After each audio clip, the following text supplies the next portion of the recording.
thought Iowa was playing the Volunteers, not the Gators. Hello, everyone, and welcome back to the Daily Iowans weekly pregame show and your number one source for Hawkeye sports. And we're doing this one across Orlando. And Max, right now we're on a Ferris wheel.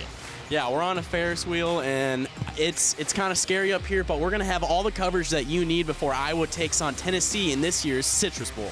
It's going to be a fun one, a good game. One mic right now, but one heck of a good time. We're going to see you guys throughout the rest of Orlando and, of course, tell you everything you need to know before the kickoff.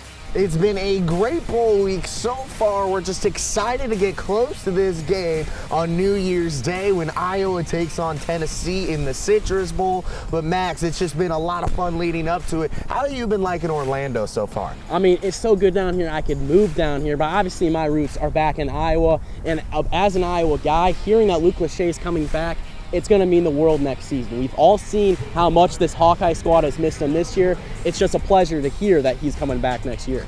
Yeah, it's going to be really big for Iowa to get Lachey back on this team. We'll just see if that leads to any more dominoes falling and getting any other Hawkeyes back for next season. Yeah, you know, I think it's really just about leaving a legacy. That's something that I've always kind of dreamed about. And, you know, I felt like, you know, if I came back, I could have a big impact there. And, you know, it's also being able to play with, you know, your brothers for another season. Just trying to get some other guys back now and, you know, just trying to make the best team possible for next year. Nowadays, during bowl season, teams lose their star players. But for the Hawkeyes, that's not so much of an issue, Michael. Yeah, Max, this season we haven't seen that many Hawkeyes leave through the portal at all yet, and there is almost everybody playing in this year's bowl game.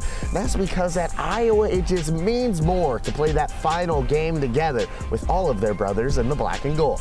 This one does mean a little bit more because for myself and the other seniors that are done after this, you always want to finish on top. You always want to be able to achieve the goals that you've set prior to the season starting.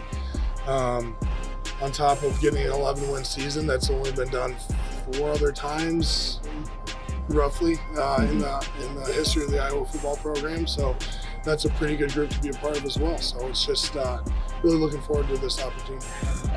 Yeah, because it's history. You know, everybody wants to be a part of history. The only way you can be a part of history is doing the job now, seizing the opportunity while the opportunity is here.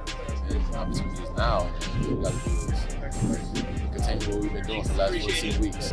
Well, Max, we just got done with the Hawkeye huddle over here. Hundreds of Hawkeye fans were loud and proud cheering on Iowa, and I thought there wasn't a better place to do our Hawkeye highlight than right here outside where the Hawkeye huddle was. Michael, I couldn't agree more with you. This was pretty much Iowa City South there not more than 30 minutes ago. Hundreds of Hawkeye fans lined the streets and even the patios here at the Point in Orlando, Florida. They're here for the Hawkeye marching band, and they're more importantly, they're here for the Hawkeye football team. Yeah, Max, everyone is really excited for this game on New Year's Day, and I know you're so excited that you got a Hawkeye highlight here for us today. Yeah, Michael, a little unconventional. I'm going with Brian Ferentz. Everyone loves him, everyone hates him. Unfortunately and fortunately, this is his last game on New Year's Day against the Tennessee Volunteers. Let's be honest here, Michael. It's going to be an important one, especially for Brian. It's your last game. It's going to how are you going to leave your legacy as the Iowa offense coordinator? He's had a couple, let's be honest, a lot of really bad games as the offensive coordinator. How do you do this final one, Michael? I think he goes out with a bang. I'm asking him, please go out with a bang. Gary Dolphin was the host here as the Hawkeyes had this kind of pep rally before the game, and Gary Dolphin promised 4, if not 5 touchdowns from the Hawkeye football team. Brian, are you going to live up to the call? We'll just have to see. I'm taking Brian Ferentz. Go out and have yourself a day and then get yourself a good job after this. Hey, Max, always love, sharing that same love to the coaching staff. We'll see if Brian exceeds expectations in his final game as Iowa's offensive coordinator. He talked about how great the experience has been to see another side of his family, including coaching with his father for so long. But Max, my Hawkeye highlight, it's going to be a defensive player. It's going to be Joe Evans. It's his final game as a Hawkeye as well, but for different reasons, obviously. If Joe Evans could, Joe Evans would stay in Iowa City for the rest of his life. That guy bleeds black and gold, and I really think we're going to see that out of him in his final game. You know Joe Evans is He's never one to lack that aggression or energy. And I think we're going to see him make a lot of key plays in this game against Tennessee. I'm guessing a sack, and you know what? Don't be shocked if he gets a forced fumble as well. Nice pick, Michael. The Ames native. Although he's from Ames, I'm sure he has Iowa City tattooed on his heart. Joe Evans, I cannot wait to see what he does against the Volunteers. I can't wait to see what this whole defense does against Tennessee. Yeah, well, they're going to have their hands full with them, Max. As we move on to the breakdown here, while Tennessee has seen a ton of players leave to the transfer portal and to the NFL draft, including their starting quarterback, Joe Milton. Well, Tennessee might be doing okay with their replacement, as former five-star quarterback Nico Iamaleava is now taking the reins, and he is dangerous, Max. He was the former #1 rated quarterback in the 2023 class, so seeing him get an extended time against an Iowa defense, it'll be fun to see for sure. We have about 54 snaps on him. They're running the same offense, but he is a little bit different in the style. Probably runs maybe a little bit better. I'm sure they've got some other things up their sleeve of what they want to do with him, but it's going to be a challenge for us. You know, and we're going to have to be able to match their talent outside with the wide receivers they have and the ability to stop the run. I think that's the most important thing that we have to do. It's like how he throws the ball and how he reacts to certain situations. We don't have that much on film. So, of course, we're going to have to rely on our alignment key responsibilities. But at the end of the day, you just got to play Iowa defense, tough, smart, physical football, and everything will take care of itself. But it's not just Nico who's going to be leading this passing attack, Max, as there's a strong wideout in Tennessee also. Yeah, and please, I'm not making this up. His name is Squirrel White, and man, is he a threat on the outside for Tennessee's young freshman phenom quarterback. Squirrel White has 64 receptions on the season with 764 yards through the air and 2 touchdowns. But these Iowa corners have to be careful. He cannot get beat deep, which Phil Parker never really lets happen. But Squirrel White is going to look to make an impact against the Hawkeye secondary. Explosive, very explosive. That jumps out on tape. You know, they like to get the ball into his hands, help him make them plays. Very dynamic player. I think he's someone we're gonna have to keep an eye on at all times. Know where he is. I know they like to get it out to him. Got to get it out to him in the flat. You know, like deep balls. It's going to be a fun challenge. That's how the Tennessee offense is going to be looking, Max. That's really the head-to-head matchup here. The strong Iowa defense versus the impressive playmakers of the Volunteers. But the defense still has a stud as well, as the sophomore James Pierce Jr. actually leads Tennessee in sacks this season, and he will be here for this game, and it's going to be tough for the Hawkeye O-line to try to keep him in front of them. He has over 8 sacks this year, and he's going to be huge in stopping this Iowa run game. So if the Hawkeyes want to put up all the points that Gary Dolphin was saying they will, it's going to start by stopping James Pierce Jr. Now, we had to come back to Camping World Stadium to close out the show, because that is how Iowa will close out their season when they take on Tennessee tomorrow in the Citrus Bowl. And Max, you know, we don't have AJ here with us in Orlando, so that does mean we will not be having AJ's Around the Big Ten segment. Yeah, I think AJ's stuck at home in pretty cold Minnesota while we're here in beautiful sunny Florida. Yeah, I definitely think we're winning that exchange for sure, but we do want to give the rest of the DITV Sports staffers a chance to voice their opinion on this week's game, so we're going to send it out to them to hear what their player to watch and game score prediction are for the Citrus Bowl. Thanks, Michael. For my Hawkeye to watch, I'm going with another bearded Hawkeye in Deacon Hill. You can say what you want, but with this being Brian Ferentz' last game as offensive coordinator, they're going to pull out all the tricks in the book, and that includes Deacon Hill throwing some rockets and hopefully scoring some touchdowns. I don't think we'll drop 50, but if we score 25 and secure a win against Tennessee, I'll be pretty happy with Deacon Hill dropping 300 passing yards and 2 passing touchdowns. For the 2024 Citrus Bowl, I've got my eyes on Xavier Wampa. Last year, Xavier came away with a pick 6 in the Music City Bowl after Kentucky's starting quarterback opted out of the game. This year, Joe Milton has already announced that he's opting out of the game, leading to freshman quarterback Nico Iamaleava getting the start. I expect Xavier to shine when the lights are brightest and make life difficult on the freshman quarterback. As for my prediction, I've got the Hawkeyes winning a close battle 13-10. Tennessee has more opt-outs and transfers than the Hawkeyes, and as we said, they're starting a freshman quarterback against this Hawkeye defense. I expect this to be an ugly ball game, and this Iowa team thrives in those ugly ball game conditions.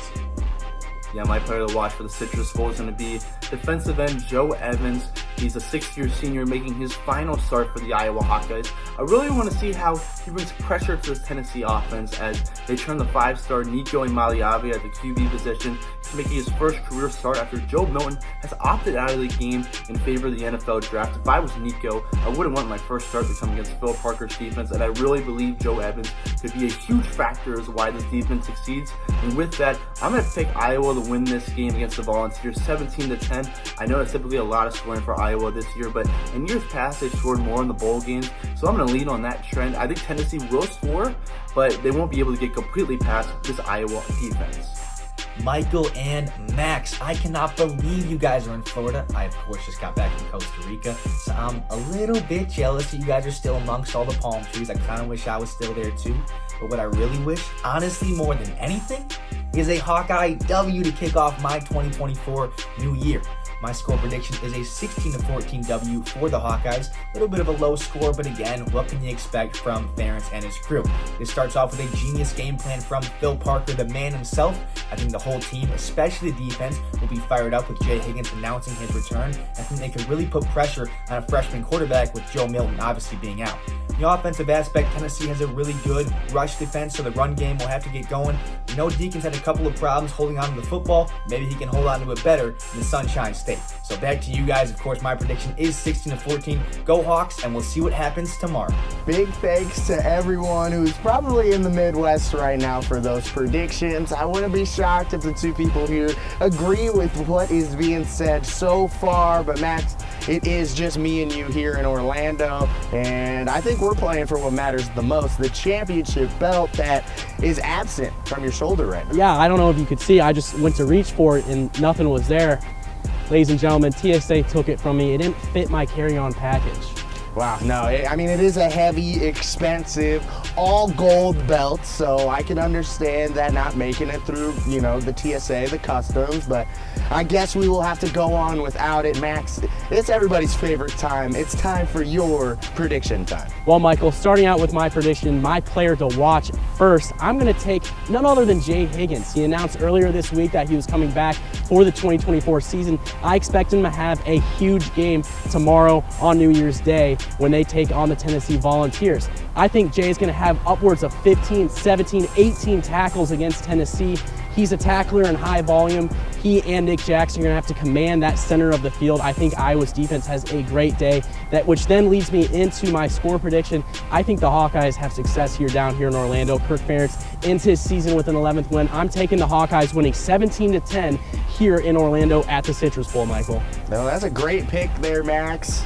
Jay Higgins, you can't go wrong picking him. You know, hawk, get a whole nother year of Jay and his dad. It's going to be great. For my player to watch, though, I'm going to stick on the defensive side of the ball and go to a player that a lot of people have gone to this well a bunch, and it has paid off well. Sebastian Castro is my player to watch this week. His status is still unknown on if he's going to come back for next season or leave for the NFL draft. Who cares about that? All I care about is his impact tomorrow, and I think Castro is going to be flying all over the field. Don't be shocked if he brings one back to the house. Iowa had 2 pick sixes in last year's bowl game. I think they get at least one this week going up against the freshman 5-star quarterback.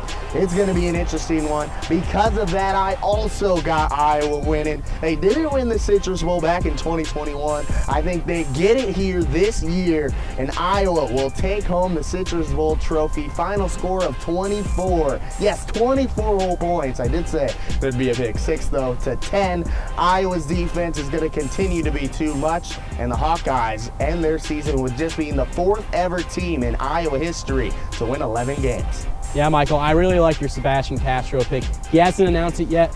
I'm just going to assume he's going to play his heart out in what could be his last game as a Hawkeye. Tremendous pick. It's always great seeing him on the field. It'll be great to see him if he comes back out there one more time, or if we get to see him on Sundays. But it's just always good to know that these Hawkeyes care so much about playing with their brothers in the black and gold. And I kind of resonate that with you making this show across the entire state of Florida. We always make it in Iowa City, but we traveled it down to here, and it's just been a pleasure, Max. It's certainly been a pleasure. I mean, who wouldn't want to come here and film a stand-up outside of a stadium when it's close to 70 degrees? I sure do want to do that, and that's what we have been doing. Thank you, Michael, for giving me this opportunity. Before the Kickoff has certainly elevated in the past couple of years. It's been awesome. Yeah, last year before the Kickoff was just a show that I had to myself basically and would bring in a few print reporters, but this year I had the privilege to be able to have so many people on this show from other universities, from all the staffers at the University of Iowa as well. And I just want to give a special thanks to each and every one of them, and even more special thanks to Carson Ramirez, our tech director. He doesn't have his hand in this show at all, but every other before the Kickoff we had, he has been the driving force for why they are able to look as good as we think they do. So just a big thanks to Carson. This will also be his senior year, and you know, this is our final time signing off. So a big thank you to each and every one of you for tuning into the final edition of Before the Kickoff this season.